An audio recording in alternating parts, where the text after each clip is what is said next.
Christina Salvo. She started a divorce and mediation service with humble beginnings back in 2020. Since then, she's helped thousands of couples across Australia with their divorce or their separation. And we've been alongside Christina for the ride, so last week I thought it was a good chance to sit down together in her Melbourne home and discuss what's made her business such a success. In this podcast, we focus on things like her service offering, her audience, her work ethic, and also the automations that she's built in the background with her CRM. Hi, my name's Jordan McFadgen. Welcome to the Marketing Mindset Podcast. This podcast is designed to help you navigate this cluttered world of marketing and help you challenge to move away from random acts of marketing towards planning intentional marketing strategies. So, Christina, let's talk about simple separation. It kicked off 3 years ago now. Yeah, we launched in 2020 in July, actually. And we started working with you in October 2020. So it's nearly been 3 years that we've been working together. It has. So, interesting business for people that don't understand simple separation and what you actually do. Can you give us the real quick rundown of the process? We're a divorce separation service. We help people separate online. We help them with their financial settlements, with their parenting arrangements, with their child support arrangements, their divorces. We help them online and we do it for a much cheaper price. So we do it in a way that is very cost effective because we have a very efficient process. And what we try and do is organize it in a way that, you don't need to go outside of our process. Everything's included. It's a bundle and it's one fee upfront that is affordable. And there's a few things, if I think about, because obviously I know the business quite well, there's a few things that I think about that work really well. And you've just pointed on one of them. And that is that you've got a really clear, unique selling point against your competitors. Is that something that you went in knowing pretty clear what you wanted to achieve? And then how did you even find that in the first place?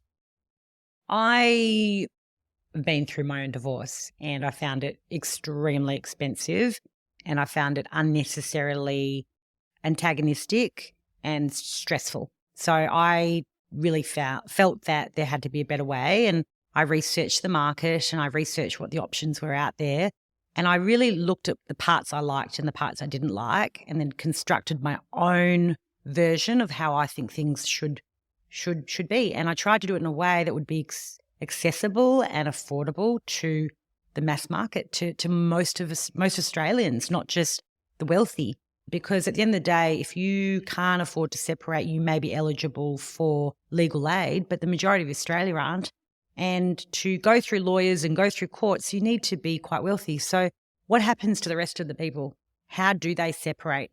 And sometimes people don't know how to go about it. So it takes years before they even decide to separate just because they're so overwhelmed. So I wanted to create a product that was simple to understand, simple brand, simple separation. And we wanted to support them through the process. So it wasn't a stressful experience financially and emotionally. Yeah, it's really interesting. So that's the first bit. It's that USP in that product, and that was based on personal experience. And then I think that the other thing that you do really well is that there's a really clear audience. And I think that's something that we've worked together on, has been trying to identify what marketing is really going to attract that core persona. So who is that core person? Yeah, well, look, there's a large market, 40% of people separate. So, we wanted to work out what part of that market we would be most appropriate to serve. Obviously, if you've got couples who have got domestic violence, they're hiding assets, one party's under duress or anything like that, that's not our market. That's when you probably need litigation and you need divorce lawyers and barristers. You may have a very complex set of affairs, such as, trusts and businesses and so forth. So, there is a market there for the lawyers and for the barristers to be able to help those people. We wanted the rest of Australia, which is really people who've got one or two properties, may have a caravan, may have some shares, they're employees, they're everyday, regular Australians who want a fair settlement and they've got an idea of what they want, but they just don't know how to go about it and they need help. in making their separation legal but fair. So we help people who are both committed to a process, to staying out of court, people who are negotiable, people who are amicable, low conflict, but want a fair outcome. Not people who are trying to drive their motive and not negotiable and fixated, and those type of people are probably more suited to going through the courts. This is the other interesting thing that I find with you in this business is that if you read it on paper, it's been 3 years. You have now been featured everywhere. TV last month. Yeah, so I was asked to go on the morning show, Channel 7. So if you look at it from the outside, it looks as though obviously it's been a heap of success, but I'm guessing it's not all smooth sailing, yeah, with testing. Like there's no, you've got your clear USP, you've got your clear audience, but there's clearly still testing involved with actually trying to find and reach those people and build the business. I don't think that ever stops. We had a process that we thought was quite robust and quite good to go out to market with. But since then, it's changed so much. It's an ever-evolving process where you're constantly tweaking and you're constantly reviewing and testing and working out how you can do it better. So that's, I'm constantly looking at how I can provide more value to our clients. How can I do things differently that's going to make our clients even more satisfied? So that's an evolving process. Yeah. And I guess it's even with the content that you're reaching people out with, because if we have a think about your marketing, your Google ads, there's Facebook, you're doing LinkedIn, you do a lot of PR, there's your own personal brand that you're building. There's a lot of different things that you're trialing and testing, yeah? Yeah, look, we're doing a big campaign with Mamma Mia starting in September. We'll be trialing, sponsorship of podcasts. We'll be doing things like lots of, advertorials. We've tested TV. We've tested lots of different things, and we know what works and what doesn't work.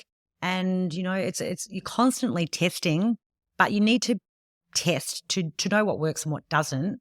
And it's okay if it doesn't. You just don't do it again and you focus on the things that do work. So, but I never ever stay still. I'm always trialing different media, different messaging, trying to work out, like I'll be going to the Gary Vaynerchuk, marketing, a big conference next week in Melbourne. And, if I can get one thing from that, then I'll be wrapped and I'll implement that. So I like to execute what I learn very quickly, test it, and work out whether that's going to be part of our strategy moving forward or not. The other interesting thing that I think with the business is like you say, you are testing and looking at things all the time. Like even if we think about this morning, we spent time just playing with numbers and having a look, and we learnt a little bit more around what states were doing better in terms of some advertising, or are we able to get a better cost per acquisition cost in a certain area? Because you need to be aware of those numbers too. But I'm guessing that's like a core part of what you are focusing on, yeah? Yeah. I think the thing that I focus on the most is my metrics. I look at my metrics every day to see how we're traveling, and whether that be how many people have hit our website, to how many people have, booked in for a call, to how many people have been converted into clients who are going to use our service. And then where did they come from? What states were they in, and how many clients did we need to serve before we actually were able to, have one join us? Was it 1 in 5? Was it 1 in 4? Looking at those metrics daily and trying to improve them, and looking at how I can constantly improve those metrics is key. And I can tell within a day or two very quickly if things are working or not. What's your appetite for risk? I would say that I probably have more appetite for risk than most people. I'm willing to try things, but I'm willing to pull things very quickly too. So I'm happy to try and really research it and then try it, but then be able to pull it. Where I think a lot of people may try it, but they don't measure it quick enough before it's too late. Yeah. So I think you need to be able to pull it and have that conviction to do so.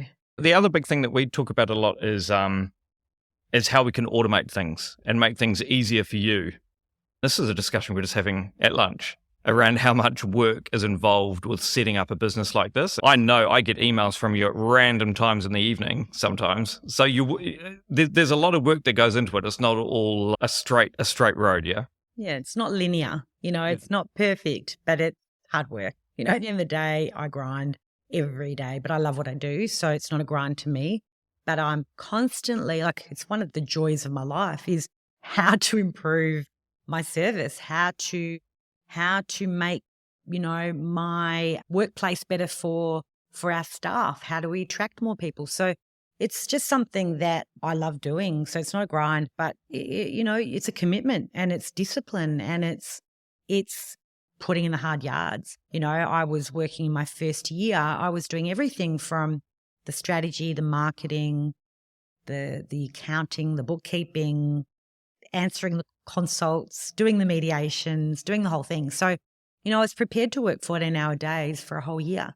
That's what it took.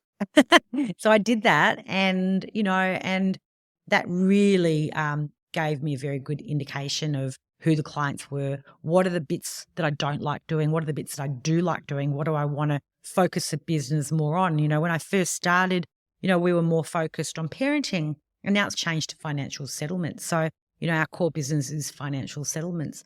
So really, unless you do the hard work and you're actually there touching the client, pressing the flesh in it with your hands dirty, I don't know how you can do it any other way without knowing them. And then once you find people, you know how to guide them and lead them because you've done it yourself, and you know how you did. And if someone's trying to pull the wool over your eyes, that that's not the truth because you've served 1,000 clients yourself.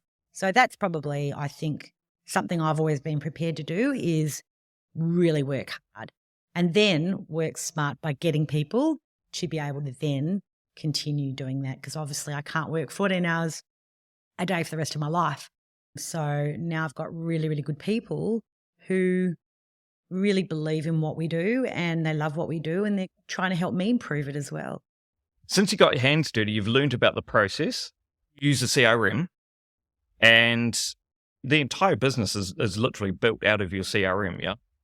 From people coming into the website, completing the quiz, they go into your different stages so that you can see kind of where they're at, so that your team understand where they're at. And if they don't book a consult, they're getting automated emails and things like that, yeah? So tell us about that process, about building that out over time, because that's, I know from firsthand it's a beast now, but it has been a process. Well, you and I have both worked on that 3 times a week for 3 years, right? We put a lot of work into the back end of our workflows, and you spend a lot of money to attract a client, and how do you keep that client engaged and hopefully that they'll stay with you? So nurturing that inquiry is crucial. And how you do that, it takes a lot of testing and a lot of, coming up with content and a lot of work that we've put into this.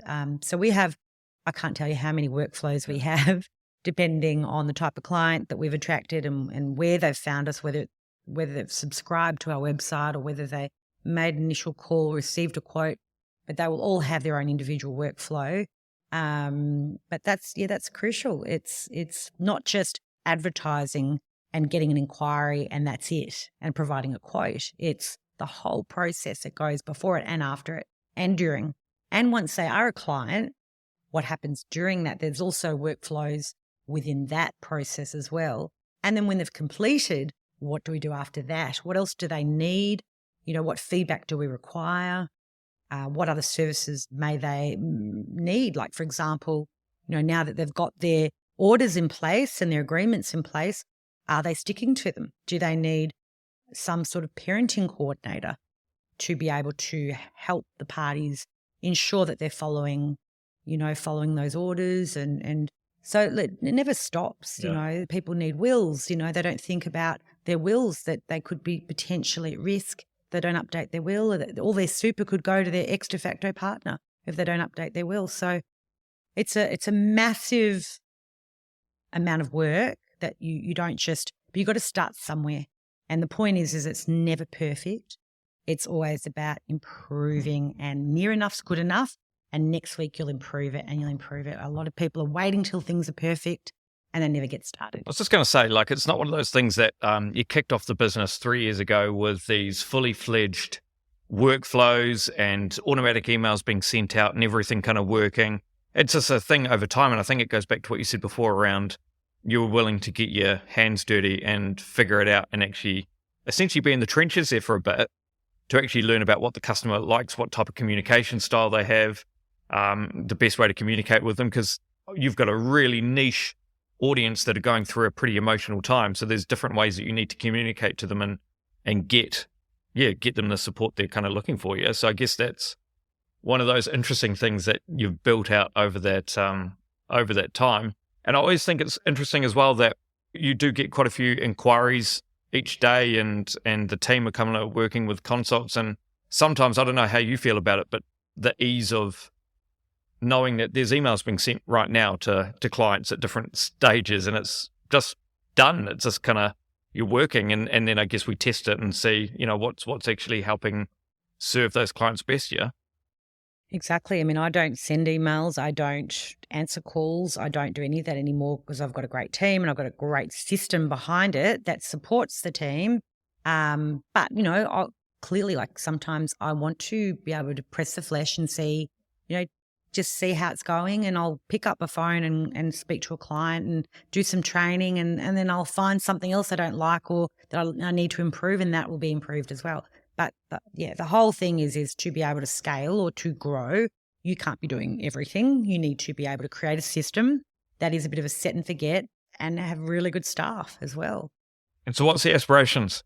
What's the big goals? Because obviously you're doing something right at the moment based on everything that we've discussed here today around having that unique product, that gap in the market, clear messaging, a good persona.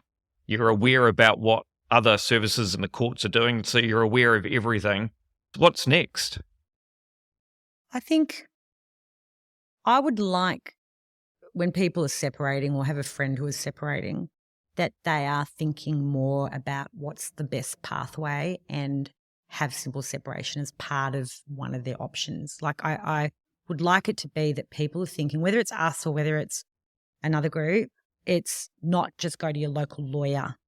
Let's not just do that. Let's actually think about the pathway, because the pathway you choose could really make or break your separation and how your children will cope and the type of co-parenting relationship you have.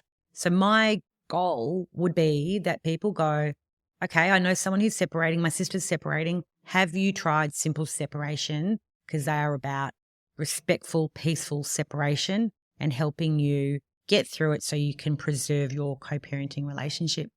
That would be the dream, is that people actually don't just think, I've got to go to a solicitor, that they'll, speak to their partner and go, why don't we together go to simple separation where they can help the couple, not just the individual, help us both find a fair, peaceful way to separate. It's said too much, but it's kind of like the disrupting the industry, essentially, without being too cliche about it. That's essentially what you're doing, yeah. I guess it's not something that I think too much about. It's more of a dream of mine that people will separate. I mean, I went through a very difficult separation and I don't want anyone to go through what I went through. So to have people actually find a way to separate peacefully and move forward as quickly as possible, that would be great. It's good for mental health. It's good for people's, for their hard-earned cash, preserving that, So I think it's, it'll help people. So that gets me excited, making a difference. This has been a really insightful chat. It was interesting to kind of learn a lot of the stuff I know that I know because we've been working together for so many years. And I think the other point to say is that we worked together for a few years before even meeting face to face. The first time we met was literally 2 years after originally meeting on Zoom. Been fantastic. I mean, people say, oh, who does your marketing? I'm like, I work with a guy in New Zealand. I'm like, well, why not? I feel like we have a great relationship, great working relationship that it doesn't matter if it's on Zoom or whether it's face to face, it just works. No, well, we appreciate it. And I really appreciate your time. because I get asked a lot about you and your story. Everyone sees what you're doing is really inspirational. It is serving a really good need. And from a business and marketing level, just absolutely killing it. So yeah, congratulations on that. And we're looking forward to continuing to work with you. Thanks, Jordan. Likewise. And if you want to learn more about Simple Separation, about the work they do or anything like that, you can go along to their website, simpleseparation.com.au, and you can find Christina on LinkedIn or any other social platform as well. If you ever need to get in touch with me and the rest of our team, doneby9.com is where you need to go. If you want to find any of our previous podcasts or resources, just literally go to doneby9.com. You'll see at the top the podcast link, and you'll be able to download all the previous episodes, all the different resources that we've been able to share over the past few months.